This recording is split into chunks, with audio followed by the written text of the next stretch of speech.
Okay, so let's welcome Michael. Michael is a postdoc in Source Lab at University of Washington right now. 5 to 10 minutes for if you haven't mute your speaker, please do it right now. Okay, so today we are going to have Michael to introduce the parameter fitting using roadrunner and Julia. Welcome. Thank you. Yeah, so I'm going to be walking you through fitting models using roadrunner and Julia.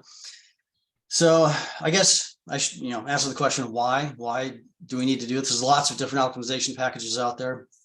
We had a particularly difficult model that we were trying to fit. It was very coarse grained. There are only 4 species, but there are a lot of parameters, and we had like 10 data sets. And everything we tried was either wouldn't fit it or was very slow. So we searched for other options, and we happened across a package called Black Box Optim on Julia, and that turned out to work really well. So speed is why we're using this combination. So I'm using a iJulia and a Jupyter notebook. Let's see, I'll put it in the chat. The link to a folder with the notebook is here. Just a second.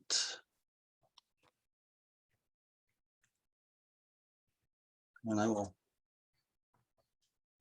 give me a second. I'll put it, all right.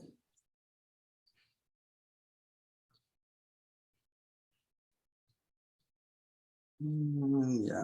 All right. So now it's in the chat. And I think we should probably put that on the video when we post that as well. So a few preliminaries. Again, using iJulia with Jupyter. So first step, you want to download Julia. You can download an executable or installer on Windows, and it's also in the Linux or Ubuntu software library. Or you can just download the portable versions, unzip, extract the directories, and just run it straight from there. That's what I usually do. Just that command will do it.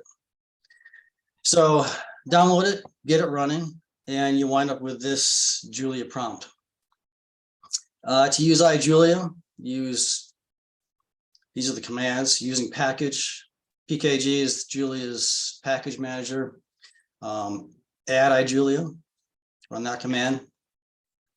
If this is a new installation of Julia, like in addition to another one, and you've already installed iJulia, you may have to rebuild it. So do that. Start iJulia. So using iJulia, you have to issue that command and then notebook. That will start it up. It may prompt you to install Jupyter via Conda. If it's the first time, just hit yes. And then it'll start, and you can navigate to the notebook. And there's a PDF of this notebook in that folder as well. So all this information is there. Relevant packages, Black Box Optim. So that's the optimizer we're using. And okay, let me back up a second. So this is very much a hands-on kind of tutorial, like almost no theory whatsoever. My goal is to get you run. If you have a model, my goal is to get you up and running using Julia and roadrunner to optimize your models, to calibrate your parameters. So Black Box Optim, it's a collection of global meta-heuristic optimization algorithms. So differential evolution is one. That's part of this collection. Other ones that aren't part of this collection, things like particle swarm optimization, simulated annealing would fit into that category. We saw great performance using this package, particularly the differential evolution algorithm relative to other algorithms we tested. So a similar setup on Python or using Python, this was like 20 times faster. So it's a no-brainer to use this. I'm just gonna show you the algorithms that are available, the optimizers. natural evolution strategies, differential evolution, both adaptive and non-adaptive versions, direct search, resampling, mimetic searchers, I'm not sure what that one is, stochastic approximations, and random search. Those are all available within this package. Again, we're focusing almost exclusively on differential evolution. I'll run a few others just to give you an idea how they run. So a little bit about differential evolution, since we're focused on that. Our parameter vectors, they have direction and they have magnitude. And the idea is to use that information to generate new candidate parameter sets. So how does that work? We start with 3.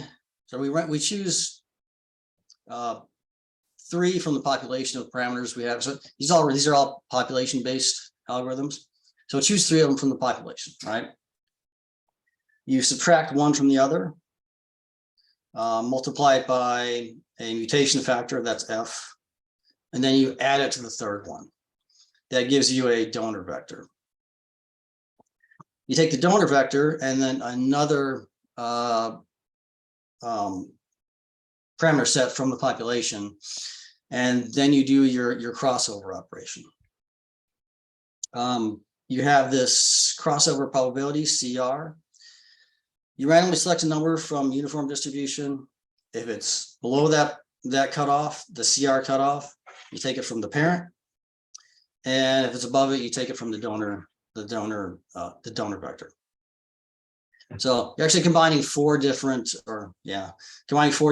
parameter sets from the population to generate new candidates while incorporating the directional and magnitude information. That's just a real basic overview of it.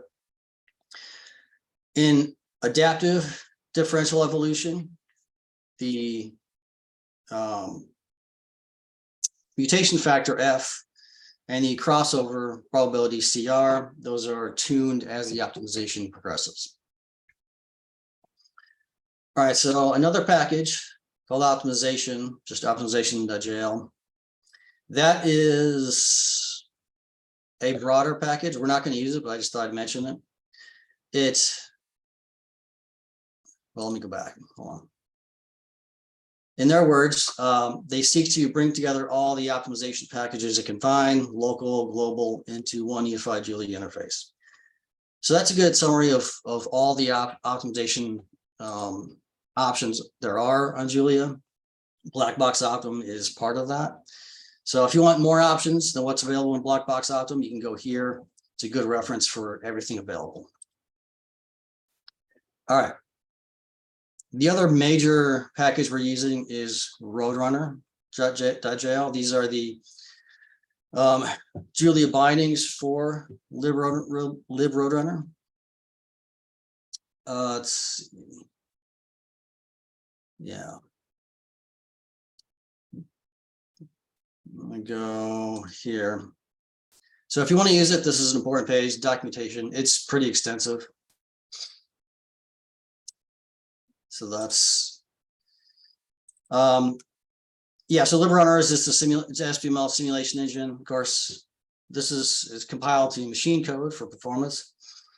I think Lily and Lucian both cover this at least partially in previous tutorials, so you can go back and check those for more in-depth on that. Okay, so package installation. Again, using package. Okay, so I'm just going to get straight into it, to running the stuff and optimizing models. I got several examples to go through. All this is very kind of ad hoc because everything you do is going to be problem specific. So I'm going to go through several different kinds of problems, and they're going to get more and more complicated as we go. So using package, I'm going to add all the packages we need. So let's see. This will take a minute. It won't take too long because everything's already added to Julia. Still going to take a second though. We're adding Black Box Optim, Roadrunner, the 2 main ones, and then some utilities. So CSV for reading and writing, data frames, plots, distributions.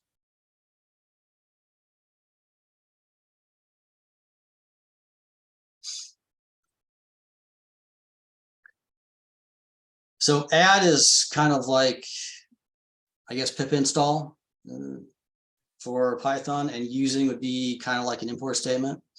Although Julia also has an import statement. I'm not quite sure what the difference is, but all right. So we've added these packages to Julia. Now we want to use them all.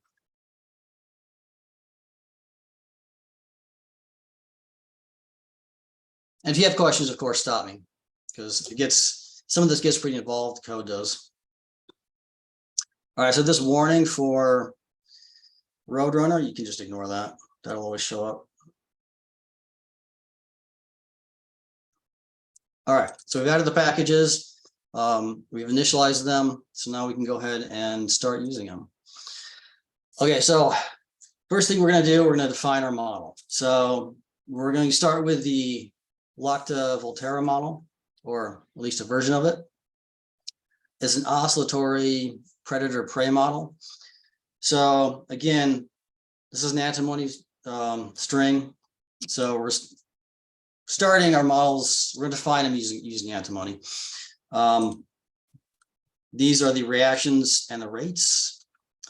These are the initial values. It's 2 species, S0, S1, and 3 parameters. So again, antimony, SML, these were covered in previous tutorials. So go back and check those out if you need to. All right, so we define our string and we load it using, well, we're going to both initialize a roadrunner object and load the model at the same time here. So RR is our roadrunner object, and we load the model using roadrunner.load_a ant string. Very easy. Okay, so maybe you want to load an SBML model from a file, right? This is typically what I would do. Define the path, open the file, right? File path,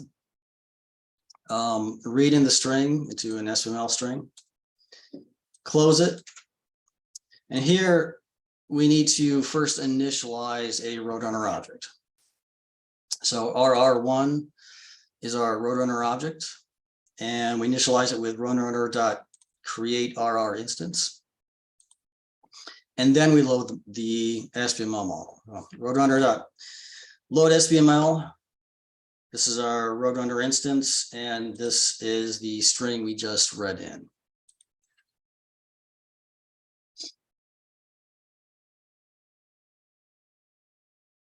Model simulation. First, we want to set the time course selection list. So this is those elements we want to output when we simulate. So roadrunner.set time course selection list, again, our roadrunner object, and then the list of things we want in the output. So time, and then the concentrations of S0 and S1. We're going to then simulate it, and we're going to simulate with roadrunner.simulate X. RR again is our roadrunner object, and we're going to simulate from 0 to 15 seconds with 31 points, right? So we're going to have a data point for every half second. I'll read that into the data object here. That will be a matrix. And there you go. There's our matrix. So there's a trace for both S0 and S1 at every half second. So it's easy. All right. So we're going to use this as our data. We've defined our model and collected our data. So this is just going to be simulated data. This is what we're going to use to optimize our models to, or fit our parameters to. However, maybe you want to read and write from this CSV file. That's easy enough with the CSV package. So we write it to, this is our data file. We have to put the data in terms of tables here. And then we can add a header if we want. I've added time, S0, S1. We write that. Let's see. Yeah, so that will write it. This next line will then read it back in. So we read it into data underscore df with csv.read, and again, the name of our data file. And we dictate that reads in as a data frame. We can do that.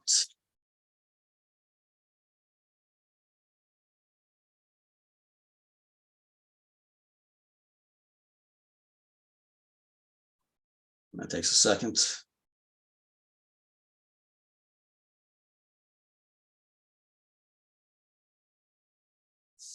There it is. There's our data frame. All right, so let's see.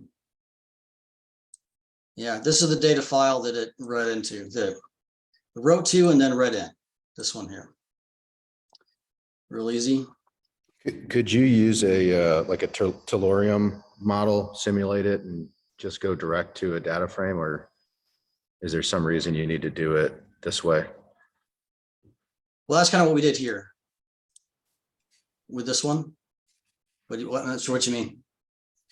I guess I was on a previous tutorial. We went over a way where you can simulate it and immediately output it into a data frame without putting it into a CSV file and then. Yes, you can. Absolutely, you can. So this is you can just take this matrix and convert it to a data frame if you want.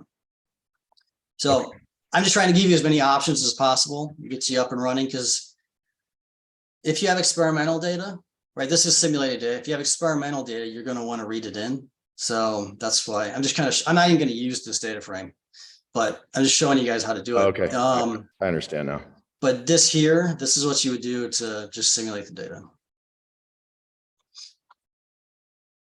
All right. So for reference, I'm just going to plot it.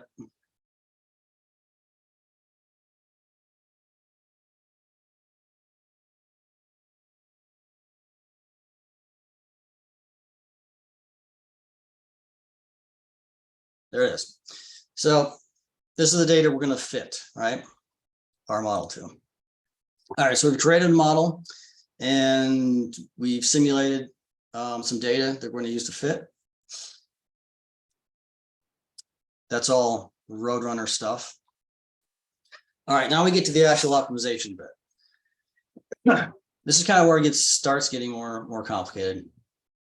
Okay, we have to set sample distributions, right? These are distributions that will be sampled from for each of the parameters. We'll be using log uniform distributions. All right, so we have 3 parameters, right? So we need 3 separate distributions, and each parameter will be as the optimization progresses, the parameters will be, each parameter will have its own distribution to be sampled from. So we're going to define this sample distribution as 3 tuples, -3, 2, 1. So these are ranges. Now, we're going to do log uniform distributions. So this isn't the actual range. These are actually powers of 10. So the actual range we're sampling from is 0.001 to 10. So 4 orders of magnitude. So if you notice the model, go back up, our range is about, let's say from 0.1 to 1. So it more than covers the range we need to get to. Okay, so that's easy enough. And as far as doing the log uniform distributions, so there are a lot of packages out there for optimization. Some of them are systems biology specific, and they may have functionality to do that for you, or it'll automatically You just tell it log uniform, it'll automatically set your range to a log uniform distribution. This isn't. So Black Box Optima is a general optimization package. So we have to do that ourselves, right? Which we will do in the objective function.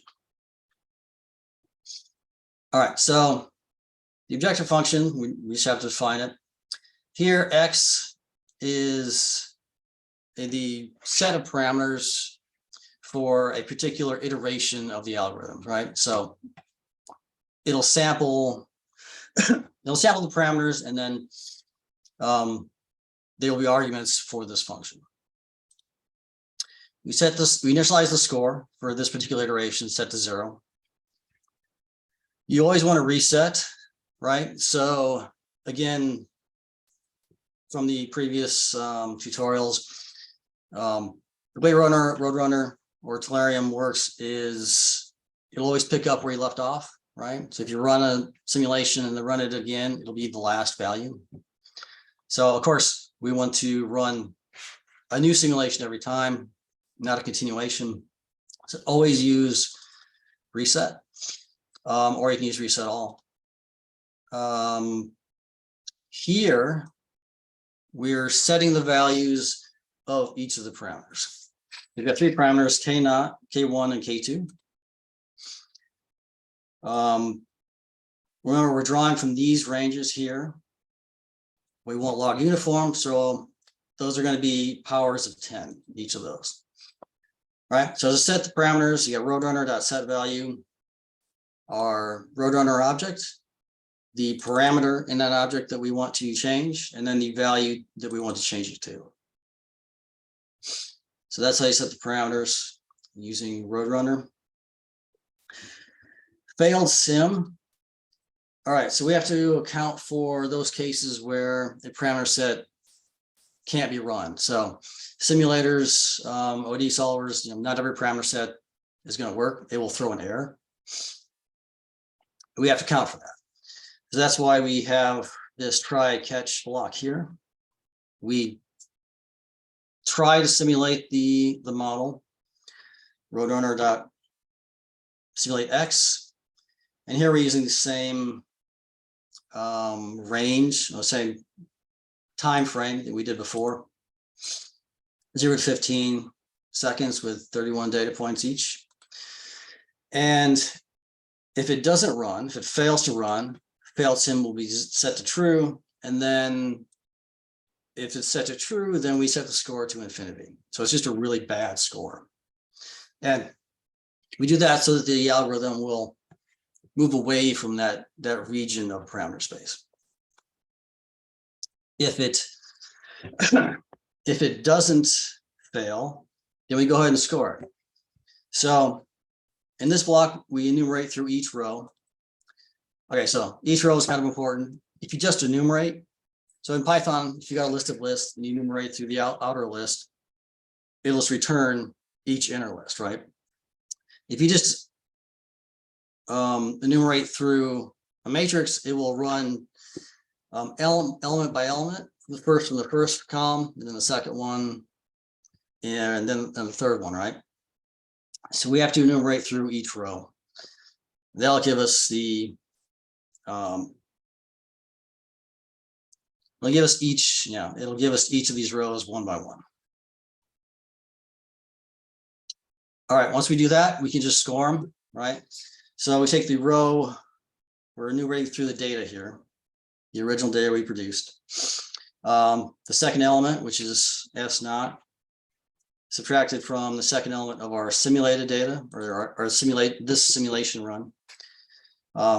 Take that, square it, so these are just the sum of squared errors. And then we have our score. That's how you define an objective function. A couple things to note here. Julia, if you're coming from Python, Python starts at 0, Julia starts at 1. So keep that in mind. That could trip you up. And our simulation here for this, whatever parameter set we've sampled from, this is the exact same shape as the data. That won't always be the case, of course. So we have to deal with that in the objective function as well. But in this case, our data and our simulation have the same shape. So that just makes it easy. All right, so I've run that. And then we do the optimization. So these are a list of methods. You saw these briefly before. Adaptive differential evolution. This one is the default. It's also a multi-objective method down here, which we won't use. I'll run through a few of these. So now we just need to call black box optimize and optimize the problem. So we do that with BB optimize, enter our objective function that we define, enter our search range. That would be the list of tuples or sample distributions. Population size, that's something we can change. 50 is the default. So we're just going to run that. See how that works.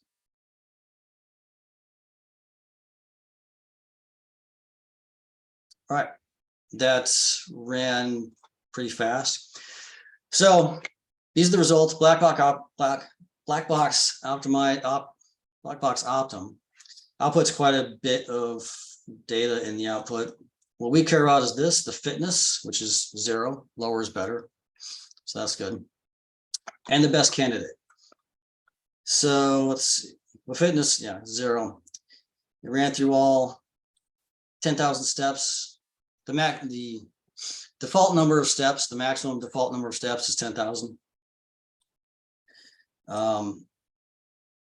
These are the parameters it found. Of course, these are powers of 10, so we can check that.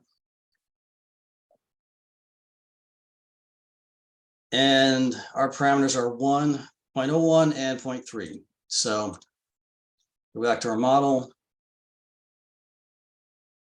And yeah, they're correct. And that took 1.71 seconds. So let's try some of these other options that we can change.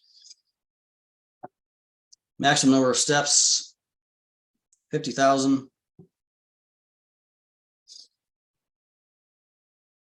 Notice it very quickly gets to 0, but it just keeps going until it gets to 50,000. So of course we might want to cut that off. When it gets to 0, we don't need to make it, can't make it any better than that.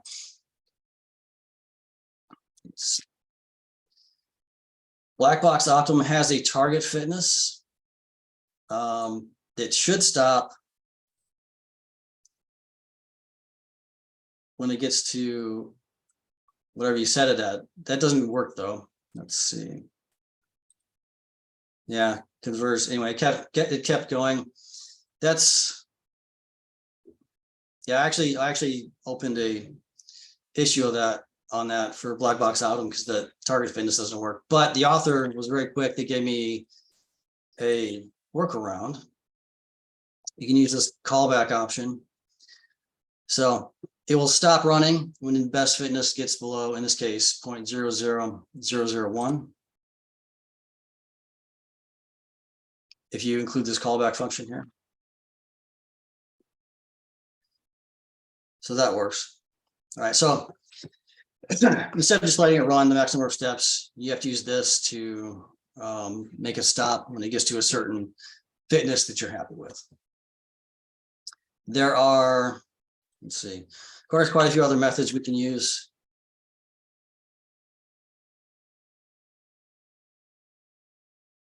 XNES, so that's yeah, a natural evolution algorithm.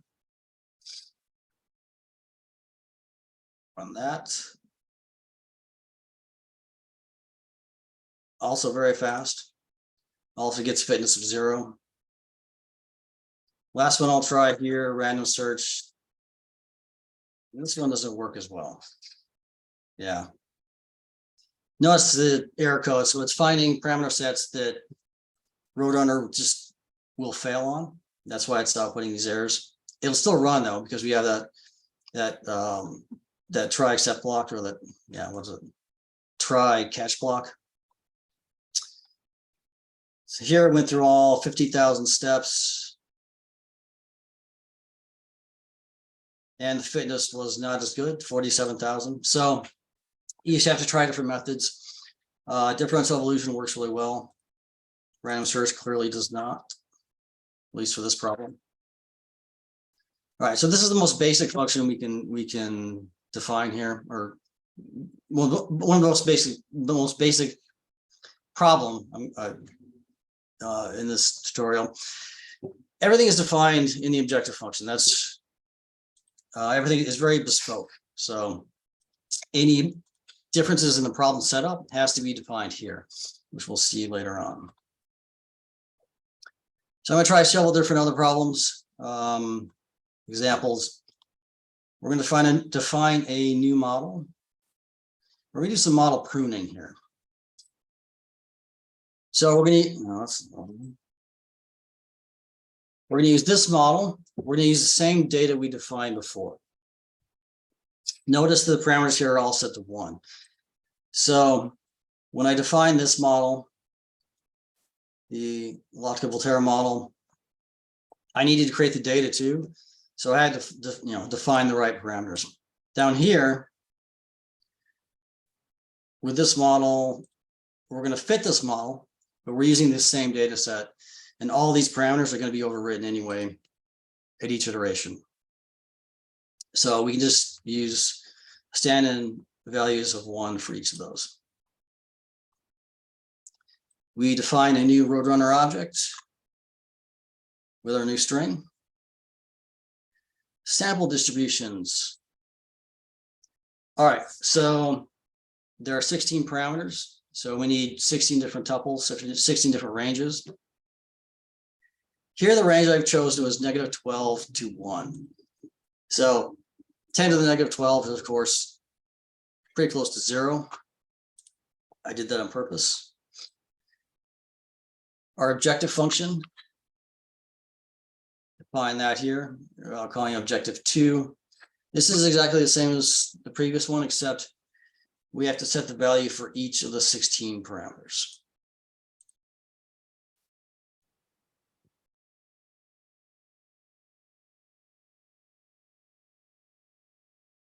All right. We're going to use the default population size, max steps, objective 2, source range, sample distribution 2, and call the optimizer. All right, so it ran through all 10,000 steps, came up with a fitness of 27,000. That's not great. So let's just check this, see what our parameters look like.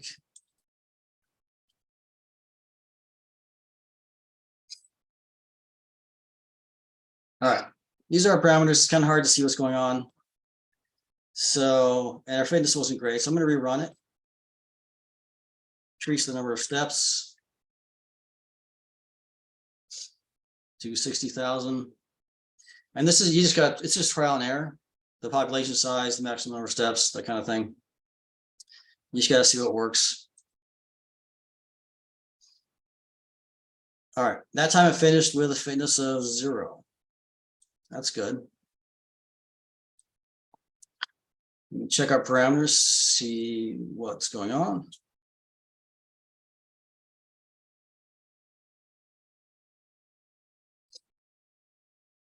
All right, so notice all these parameters are basically 0, except for these 3, which are 1, 0.01, and 0.3.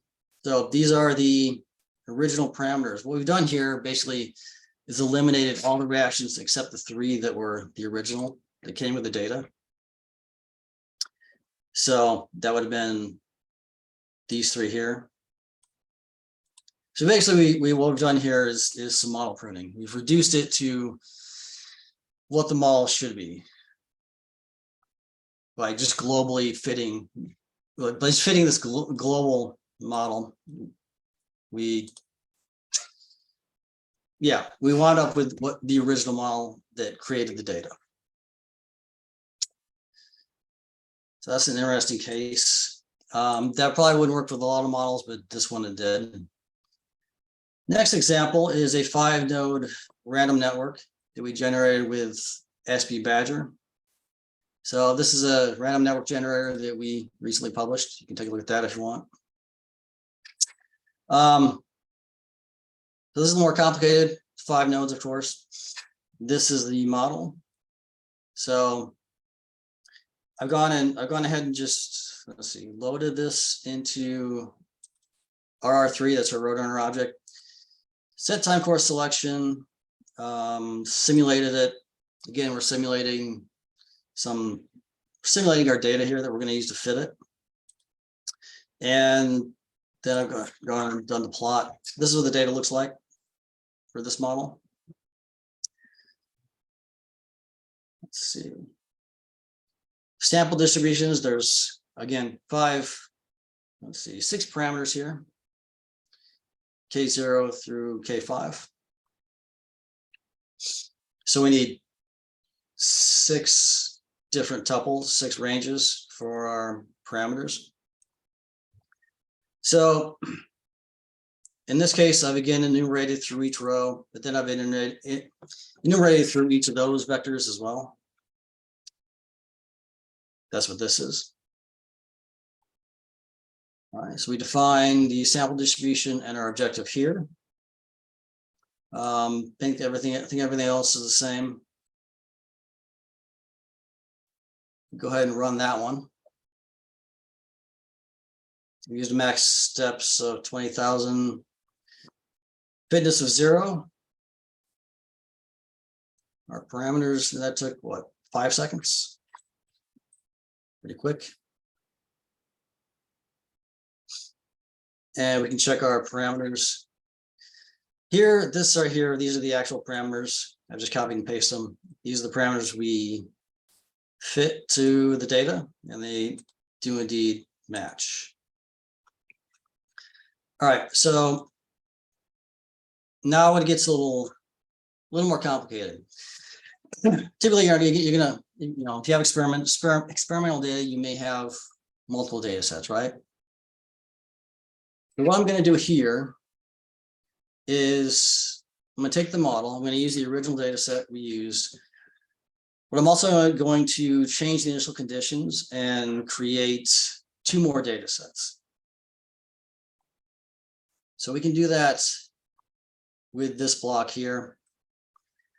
All right, so basically I've loaded the same string and string 3 that we used before into a new roadrunner object, RR4.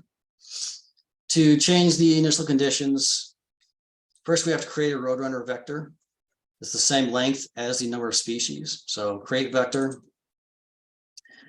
get number of floating species. We then go through and randomly assign each element of that vector with a random number from a uniform distribution from 0 to 10. That's these 5 blocks here. And then we initialize, we set the initial concentrations of the species using that vector we created. So V is the vector. We use set floating species initial concentrations with our roadrunner object and set that with our vector V. That will update the initial concentrations of the model. We did that again here to get a total of 3 different data sets. All right. So down here, I've just gone ahead and output the species and the concentrations for the 3 different models. So notice here that the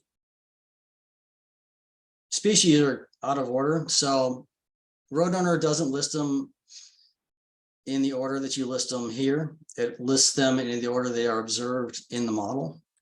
So if you want to set a particular species initial value, then you need to know where it is.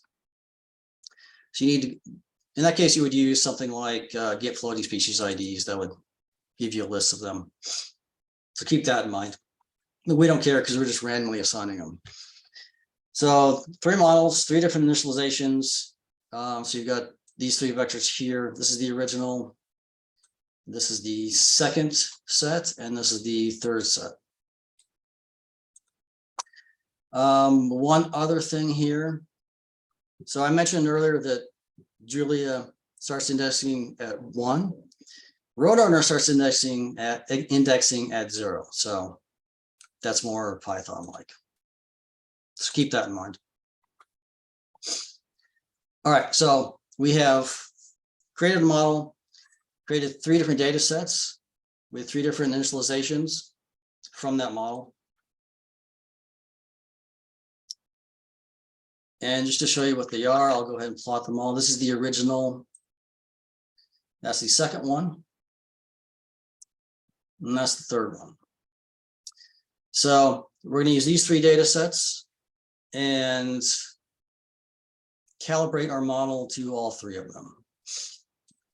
All right, so how do we do that? Again, we have to do that within the objective function. So first thing we're going to do, we're going to collect our models. We have 3 different roadrunner objects here. So we just list those in a models vector. We have 3 different data sets. We list those in a data vector. Sample distributions, that's the same. Our objective function, calling this objective 3. So everything here is the same except for this loop here. We have to enumerate over the models, right? And then, yeah, so for model in models, then we set the values again of each model, and then this indexes the model. So we have to get the right data set too. So that's what you see here. Everything else is pretty much the same. So we're going to enumerate over the models and the data sets, score all 3 for each iteration of the optimization. All right. Again, objective 3, distribution 3, redefine max depth of 20,000. Run that. Not quite as quick, but still getting close to a fitness of 0. All right, that took what, 13.24 seconds? Not too bad. Fitness of 0 still. And do we get, of course, just to be pedantic about it, we'll check. Actual parameters here and our fitted parameters here, and they again do match. All right, so that's how you use multiple data sets. You just enumerate over all of them. Again, everything is in the objective function. All right, so it's often the case that your data is not so clean. So this is the data for one of the data sets, the first data set we created for this model, this 5-node model. Yeah, so each species has a point for every one of these time steps, as you know, and it's the same for the other data sets as well. What I'm going to do here, I'm just going to remove half the data, right? Yeah. So for each, let's see, for each species in each data set, I'm just going to randomly remove half the data. So I'm not going to get into the details how I did that, but it's in the notebook if you want to see it.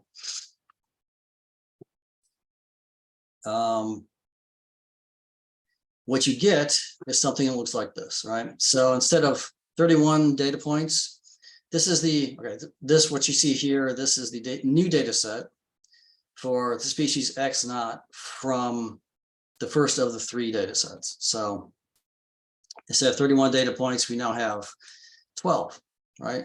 Because I randomly removed data, pretty much everything is misaligned here. All the data is. We can add noise to the data. I will do that here. So now I've got multiple data sets, they're misaligned. and I've added noise here. We did that with a normal distribution around mean of 0, standard deviation of 0.1.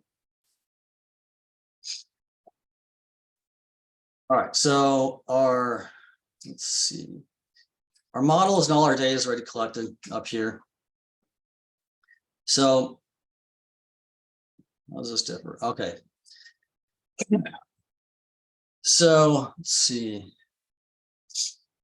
So again, we iterate over the models in this run. The only different here is this bit down here. So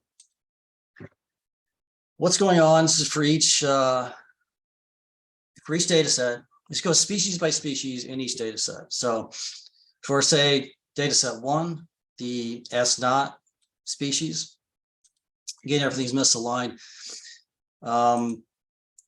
Remember, okay, so you have to have, when you simulate within your objective function, I'm still using the same simulation. So 0 to 15 and 31. This has to cover all your data points. Even though some are missing from the data, you have to, well, it's not all missing the same one. So the simulation has to cover everything. Just keep that in mind. What this will do is we'll find an index. So it'll go through, okay. It'll go through this. So let's say it's going through this set of data for S0 in data set 1. It's going to go through, it'll note the time element, like 1.5. It'll then go through and find that time element in your simulation. When it does that, then you have the right time lined up, and it can go ahead and do your squared error of that data point and the correct time point and correct species of the simulation. So so it goes through.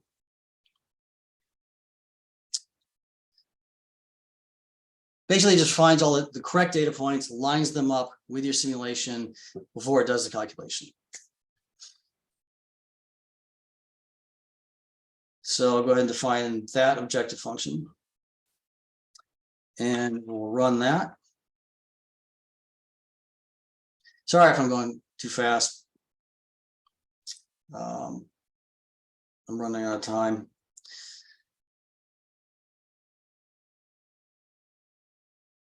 So it gets down to about 1.8 and then stalls. Goes through all 20,000 max steps. Fitness to 1.8, that's not too bad.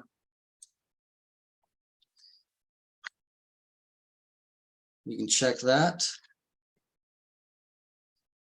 And again, this is the actual data. These are the fitted parameters, and yeah, it looks pretty good. All right, so in this one, we had, again, multiple data sets. They're misaligned, added noise, still works pretty well. It's a kind of small model though. All right, so that's all I have for the Jupyter Notebook. One other thing I wanted to show you was an actual problem. So let's see. All right, so I mentioned in the beginning we had a difficult problem to work with. That's this problem here. There are 4 species, L, P, E, P, and R, but lots of parameters to fit. Everything with a 1 here is something we had to fit. And we had 10 data points, 10 experimental data sets for it. So the objective function here, or this more than just the objective function, the objective function is here. This is a script. So just ran Julia and then run the script for the entire thing. Here we're importing the all 10 models. So every model has a different initialization. So basically dose response. Every dose of EGF is what it was. Read all those into a string or into a model. I mean, a roadrunner object is what we did here. Down here we read in data for 2 of the species R and E. So the RAS and ERK.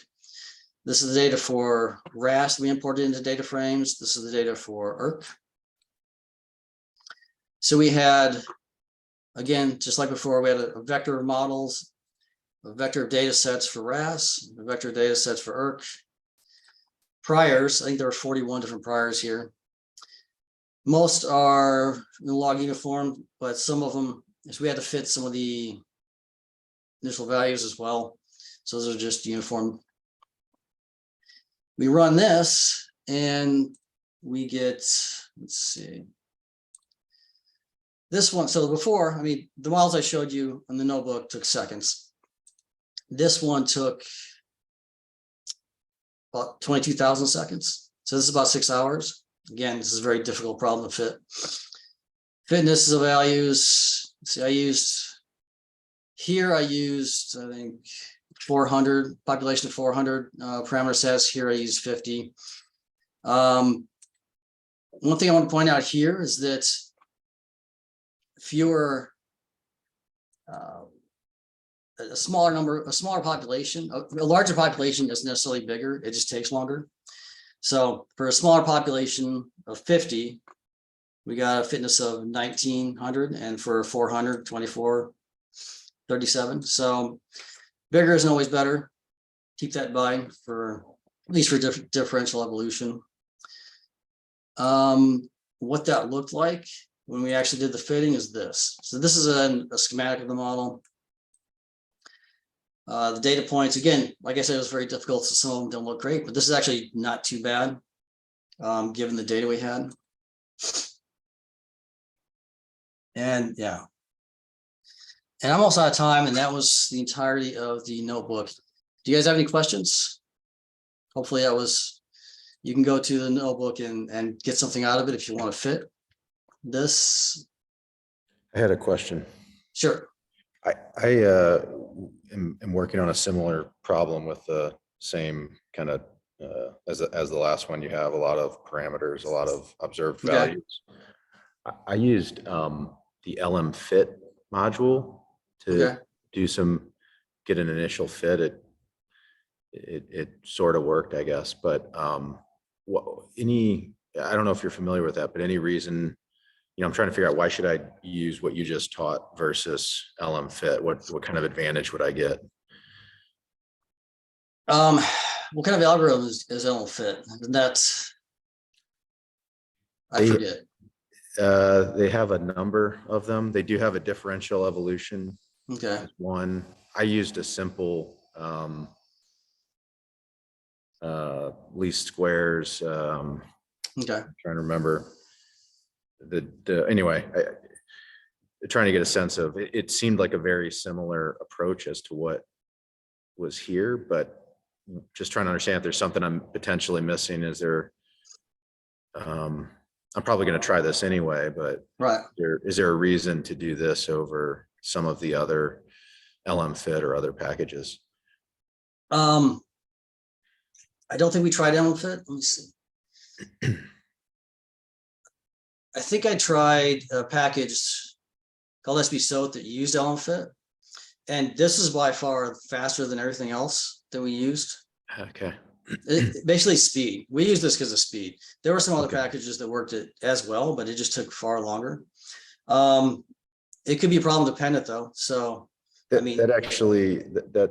makes sense, because I did try a differential evolution approach and I gave up after it. I think it ran for like a day. And I tried that a number of times. So you just found this to be the fastest? Right? By far the fastest, like 20 times faster than the next best thing we found in Python. Okay. Wow. Okay, cool. Super helpful. Yeah. So if you have any other questions, I should I'll put my email in the chat if you want to. Let's see. contact me. I'm always happy to help. Yeah, awesome. That's great. Thanks.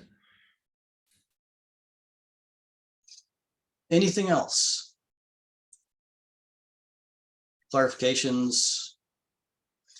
I guess the takeaway here is that everything is, it's a generalization. It's fast. It's a black box optimum is a general optimization package. So everything about your problem has to be defined in the objective function. So that's the trickiest part of it. And there's all kinds of ways you can run through different data sets and that kind of thing. So that's just getting to know Julia, just like Python.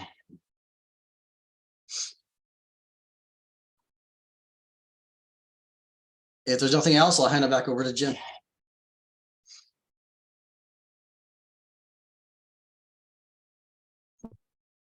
Thank you, Michael, so much for your kind explanation of how